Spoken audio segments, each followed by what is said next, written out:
Në ditën e 80 vjetorit të ekzekutimit të 7 të pafajshme nga regjimi komunist, siç i cilësoi vetë Marcel Hila, ai promovoi librin e titulluar Kohë e përgjakshme. Aktiviteti i promovues u zhvillua në bibliotekën Zoja e Shkodrës, në prani të qytetarëve të ndryshëm, intelektualëve dhe studiuesve.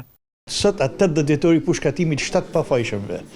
Ata që kanë lindë sot 46 nuk e dija në gjallë, kusha gjallë, kjo është një ngjarje e vorrosur. Jam lullë shumë për me e zjarë e për me kalëzusi është e vërteta. E vërteta është se minimalisht, Padër Gjën Shlaku, Padër Fausti, Padër Dajani janë krejt viktimat pafajshme. Për Padër Gjën Shlakun urdhni për eliminimin e tij ka prej Titos për Jugoslavijet. Kur e kanë marrë vesh që arrestu një grup, i ka thënë kap një futje dhe ketë se është më i rrezikshëm se Gjergj Fishta.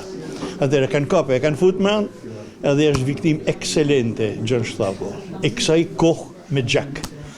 Aty janë mëndaj Padër Mati Pranushi, Vincenz Pranushi, aty është Fran Ugjini që janë personazhe mran, aty është Imzot Gaspar Thaçi. Hila thekson se për shkrimin e këtij libri është bazuar kryesisht tek dosja e kësaj ngjarjeje e ruajtur në arkivin e Ministrisë së Punëve të Brendshme.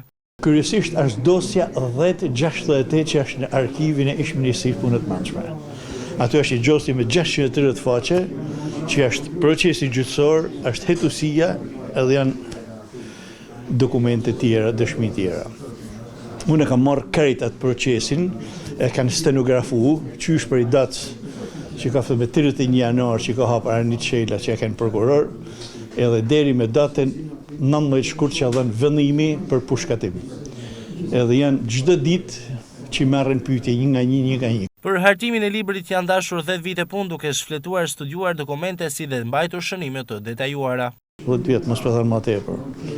Ishte gjetje një elementi domethënë janë gjithë ngjarjet bashkë me këta personazhe që hinë dalin derisa shkojnë grupa ata bajnë festë atje. Të nesërmen adhan urdhni ndeshja e pushkatimit, adhan urdhnin qeveri që të mbyllen sekuestrojnë jezuit. E ka dhe biblioteka me 40.000 libra është mal edhe është djeg. Janë marrë gjithë orendinat, i kanë sekuestruar gjitha çka kanë në gjithë Shqipërinë, ku janë edhe në Tiranë, edhe këtu në Shkodër. Ky libër u vlerësua nga të pranishmit si një dëshmi me rëndësi të veçantë për periudhën kur regjimi komunist nisi përsekutimin dhe ekzekutimin e figurave kryesore të klerit.